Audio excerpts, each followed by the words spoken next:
right, sorry, but thank you. Today I'm going to be presenting two brief case studies on immunodeficiencies for you guys. Let's see. So the first case is a patient who's now a 23-year-old male, and he's had an 18-year history of both immune and rheumatologic problems. As you can see from this timeline, it all began around age 5 with the start of frequent infections, pneumonia, sinus infections, ear infections, and it all kind of culminated when he's 17 with a bone marrow transplant. So back when he was at age 5 with all of those frequent infections, pneumonia and everything, he was actually diagnosed with low antibody levels and was started on IVIG treatment, so replacement immunoglobulin. And even so, throughout the time, the frequency did decrease some, but he still was getting sick. And even around age 14, he started presenting with more, GI type symptoms, some lower GI bleeding, weight loss, abdominal pain, loose stools. He had some skin issues as well. He had recurrent molluscum on the skin. And then it started to affect musculoskeletal system with recurrent knee pain and swelling, and he did end up seeing rheumatology and was diagnosed with arthritis. And all throughout this, the infections were continuing, sinus, ear, and lung. And the key point to take from this is to start noticing the relationship and seeing multiple body systems involved. So it was around age 8 when he was diagnosed with CVID, and that's when the IVIG treatments were started. And along with this, it was noted that he did have persistently low and absent B cell levels. And along with this, many years of this going on, finally around age 17, it was found that he did have some other cell levels that were starting to fall as well. In addition to his low B cell findings, he also began to have some low T and NK cell counts. And this is more indicative of a combined immunodeficiency, which was evidence enough for the transplant. This is a slide kind of looking at the general downward trending of all of the different immune cells. You can see the T cells, B cells, and NK cells.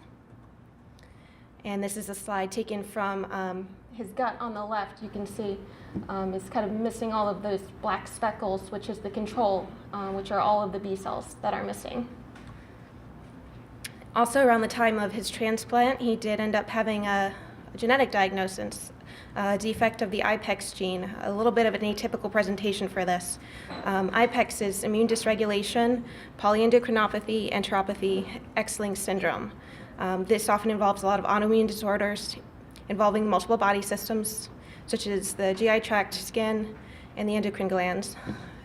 His GI symptoms were also atypical because they appeared, as a teenager, and usually with the IPEX, it usually appears around 6 months of age. With this, he was found to have a defective FOXP3 expression, which is seen in about 50% of the IPEX cases. And this FOXP3 gene leads to a reduced number or complete absence of regulatory T cells. He is doing well even today. These are some of his most recent labs from this year. You can still see he does have basically completely absent antibody levels, except for his IgG, and that's because he's still on replacement therapy. And he's still having some occasional infections, but he has had no hospitalizations since his transplant. And this just shows that his B cell levels are still very low and absent, along with the NK cell levels. So what are the implications for this case? It's that this patient presented much later in life with a combined immunodeficiency than would normally be expected. And we need to keep immunodeficiency diagnosis in mind, especially when you see multiple body systems involved. And there are variations even within some of the more common immunodeficiencies, like he was initially diagnosed with CVID, but it did progress into something even more severe over time. So this is the second case. He presented to us, he's a 7-year-old male, came to our office mostly for more of an allergy evaluation, actually. He had some mild eczema, persistent asthma, not too severe, but his cough had become more persistent over the past 6 months before coming to us, and it was now pretty unresponsive to the inhaled steroids that he was taking. And he had some mild onset of warts on his hands that was also mentioned by his mother. So when we did his workup. We did do basic immune workup, looking at just blood counts, antibody levels. Nothing too striking here. You can see no low total antibody levels. So if you had stopped here, you might not think much of it. But when we actually dug a little deeper, looking at the flow cytometry labs, looking at his B cells, the levels were very low, and this kind of caught us off guard.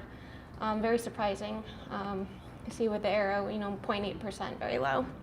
And this we've been monitoring over the past couple of years, and his is the red line on the bottom. They've remained persistently low, and the green line is the normal range. And even till the last one we did was this past June, they are still low. So what did we do when we initially saw this? We did refer to hematology, but since there were no other abnormalities, no illnesses, no severe infections in his history, they did not think bone marrow biopsy was recommended at that point. He was continued on his inhaled steroids and albuterol as needed for his cough. This has improved some over time. And we're just continuing to monitor his B cell levels and have advised his mother to bring him into the clinic if he has a fever, he's not feeling well. And then we did also end up referring him to genetics because there was a finding of bilateral duplicated great toes. And it was discovered by them that he did have Greek cephalopolysydactyly syndrome, which is a gene mutation, very rare, that affects the development of the limbs, face, and the head. And he was referred to NIH for this, although this did not give us any connection to his low B cell counts. And the implications of this case, it's just another example of an atypical immunodeficiency. If this patient is having symptoms that are affecting multiple body systems or symptoms that are not responding to conventional treatment, then further workup may be required or appropriate in order to look for an underlying cause. And there's a large spectrum of immune disorders that doesn't necessarily fit into one specific diagnosis, like some of the more common ones, CVID, the specific antibody deficiencies, or even the severe combined immunodeficiencies that have very specific diagnostic criteria. Thank you.